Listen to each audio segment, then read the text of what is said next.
Baik Sobat People, terima kasih terus menyaksikan Mom and Kids, Ibu Cerdas Anak, Anak Sehat. Oke, kita lanjut tadi ke pertanyaan yang perlibatan si kakak dalam mengurus si adik nih, Dok. Gimana tuh?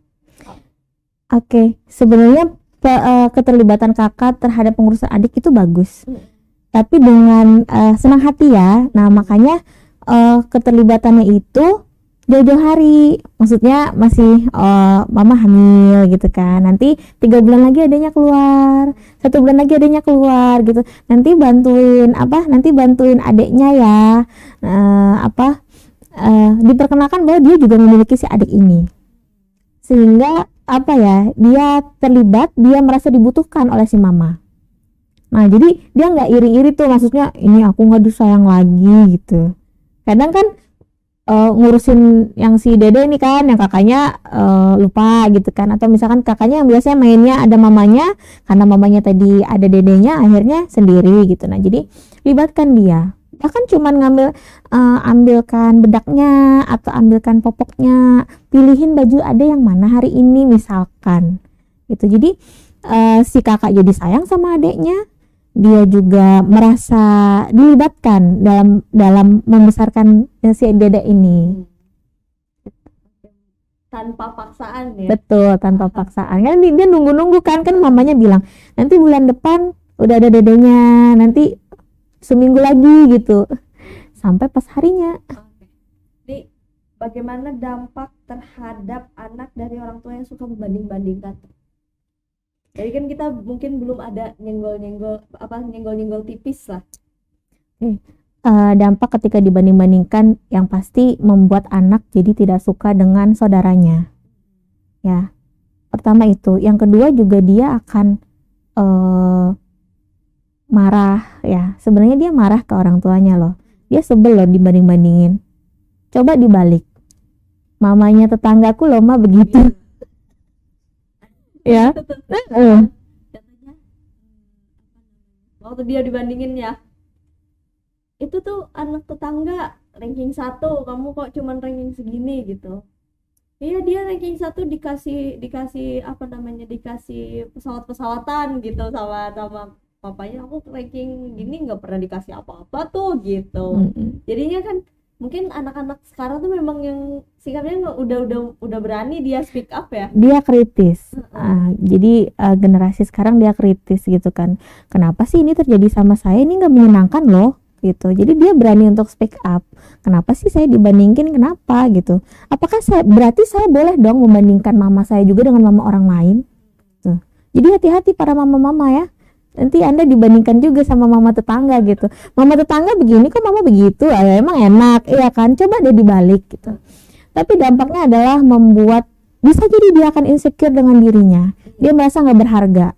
Apakah saya memang not good enough gitu ya? Apakah saya memang kurang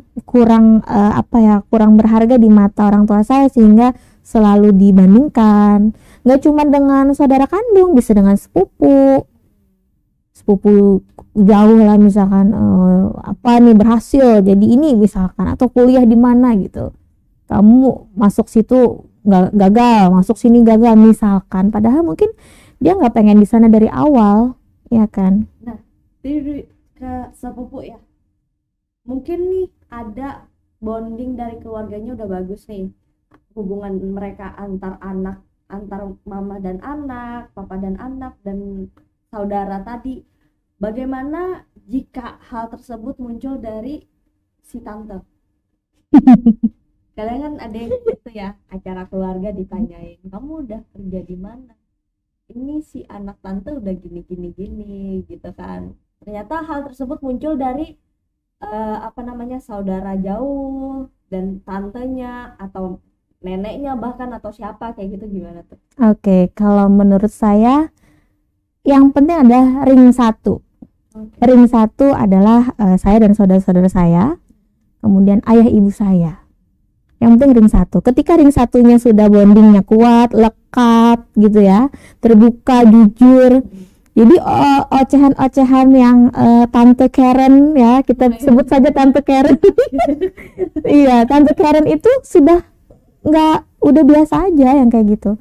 Paling nanti ketika ketemu keluarga, si tante Karen tadi nanya macam-macam, nanti ketika dia ngumpul di rumahnya sendiri paling cuman diketawain bahwa oh iya nanya-nanya inilah gitu. Ya paling mereka karena tadi sudah kuat secara yang ring satu tadi ya, yang ayah, ibu, kakak-kakaknya sama adiknya itu, jadi nggak begitu besar dampaknya. Nah beda kalau misalkan orang tuanya sendiri yang nanya tuh mungkin rasanya menusuk banget ya gitu. Yang paling penting untuk untuk diperkuat ya si keluarga inti utamanya tadi ya. Betul. Oke. Mungkin kita bakal jawab pertanyaan-pertanyaan dari netizen di rumah nih, Dok, terkait tema kita kali ini. Oke, pertama pertanyaan dari YouTube Light Skywalker. Bu dokter imut kayak Tina Tun katanya gitu. Imut. Ada yang gombalin dokter nih, berani-beraninya tak kasih tahu suami. Ada yang bilang, oke, tanya Bu, di luar topik mungkin, anak-anak zaman sekarang lebih lengket ke gadget dan kurang olahraga. Nah, bagaimana cara terbaik untuk mengajak mereka berolahraga gitu? Oke. Cara terbaik mengajak mereka berolahraga adalah libatkan langsung, jangan disuruh. Jadi misalkan tuh nah keluar sana, jangan kayak gitu, langsung bawain mainannya, bawain bolanya, misalkan ayo kita keluar, ayo kita main, gandeng, ayo kita main gitu. Jangan misalkan tuh nah main sama ini, yang nyuruh sambil nonton TV. Ya, jadi mungkin itu tipsnya ya. Jadi ajak, jadi ketika kita meminta perubahan bagi orang lain, anak atau adik gitu ya, kita juga harus kayak gitu. Jadi kita juga harus berubah, kita harus bantuin dia dong kayak gitu.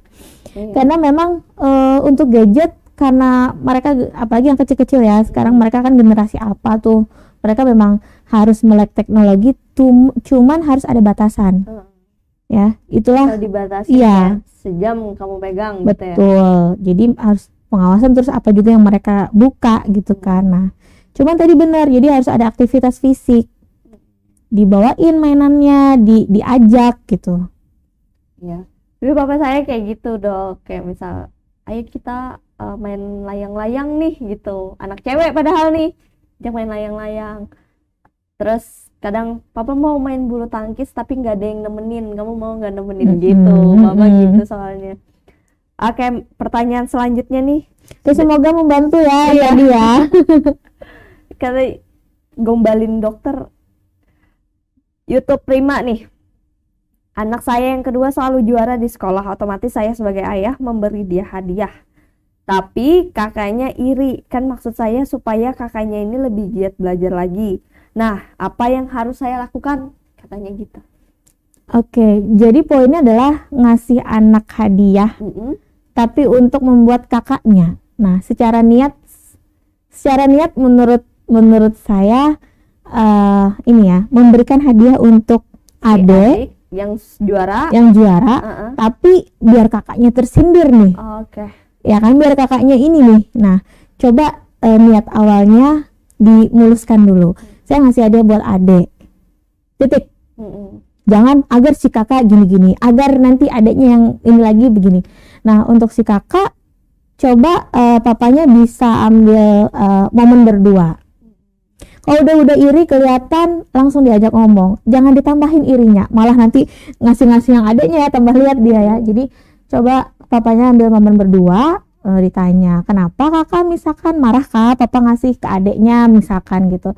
Jadi ditanya, nanti anaknya mungkin akan mau bicara, iya papa gini misalkan. Nah, nanti papa di situ bisa menyampaikan harapannya. Jadi jangan dengan nyindir supaya nah makanya kayak adek nanti gini. Nah, itu menyakitkan loh. Ya, jadi langsung aja ngomong berdua ke anaknya. Nah, papa mau kakak tuh gini. Nanti kakak mau apa dapat juga sama kayak ade misalkan hadiahnya gitu. Jadi terbuka aja sama anak, harapannya apa. Tuh dengerin tuh. Semoga membantu ya Pak. Oke, lanjut nih pertanyaan dari Facebook Daki Kwek, katanya, Bu anak saya sudah berusaha untuk saya sudah berusaha untuk adil dalam mengasuh anak, Tapi satu anak saya pernah marah dan berkata pilih kasih. Nah, apa yang harus saya lakukan atau hal tersebut adalah normal, katanya gitu. Oke. Biasanya salah satu merasa orang tua pilih kasih itu normal, tapi tidak normal adalah ketika dia agresi, ketika dia sampai tantrum gitu ya. Jadi jealous itu memang pasti ada. Karena memang kadang adiknya lebih kecil, jadi kita mungkin caranya gimana, nah, dia lupa dulu kita juga begitu sama si kakak kan gitu.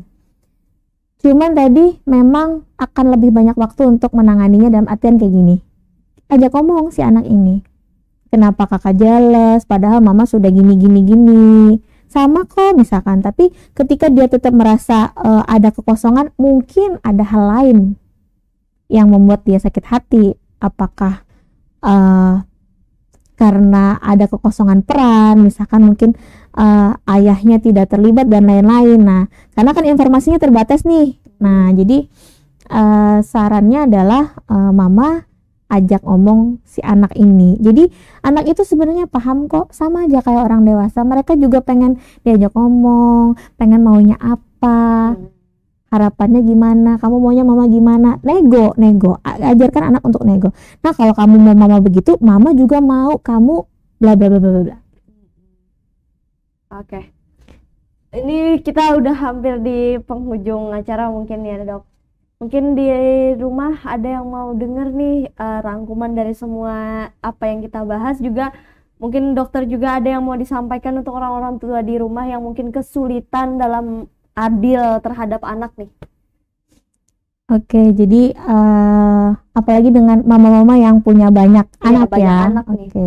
Jadi ikhlaskan keadaannya ya, bahwa Anda hektik dan heboh gitu setiap pagi. Tapi itulah keadaannya. Jadi terima kondisinya, kemudian syukur-syukur, alhamdulillah kalau misalkan ada peran ayah ya, peran ayah gitu. Jadi kerjasama, karena anak juga akan melihat itu. Kemudian netral ketika mereka jealous dan bertengkar, misalkan tidak boleh memihak yang ini, tidak boleh memihak yang kakak ataupun adik gitu. Jadi netral, dengarkan kedua belah pihak gitu, sehingga orang tua dibutuhkan di posisinya masing-masing. Gitu. Jadi si kakak yang SMP, nah gimana tuh misalkan anak SMP, apakah saya harus gimana? Terus yang kecil pas 3 tahun, nah berarti kan harus dibuduknya ya dengan bahasa umur 3 tahun gitu. Jadi adilnya harus menyesuaikan ya, menyesuaikan umurnya, fase anaknya. Oke. Mungkin hampir 1 jam kita sudah bersama untuk menjelaskan nih bagaimana cara agar si anak tidak iri terhadap saudaranya ya. Dan juga mungkin orang tua di rumah, kita udah jelasin sedikit demi sedikit soal parenting nih yang bagus gimana, segala macam. Oke, gak kerasa udah sejam kita dan Sobat Bipas berbincang-bincang bersama dengan Dr. Galuh Dwintasari juga. Mungkin apa aja yang telah kita sampaikan semoga bermanfaat untuk Sobat Bipos di rumah, dan juga mom-mom di rumah, dad-dad di rumah nih, untuk parenting buat anak. Oke. Semoga terulang lagi. Gugup nih, ada dokter cantik banget, imut kayak Tina Tun tadi. Jangan lupa terus saksikan Mom and Kids lainnya, tentunya dengan tema-tema yang tak kalah menarik. Saya Tania Anggraini dan Dr. Galuh Dwintasari pamit undur diri. Wassalamualaikum warahmatullahi wabarakatuh.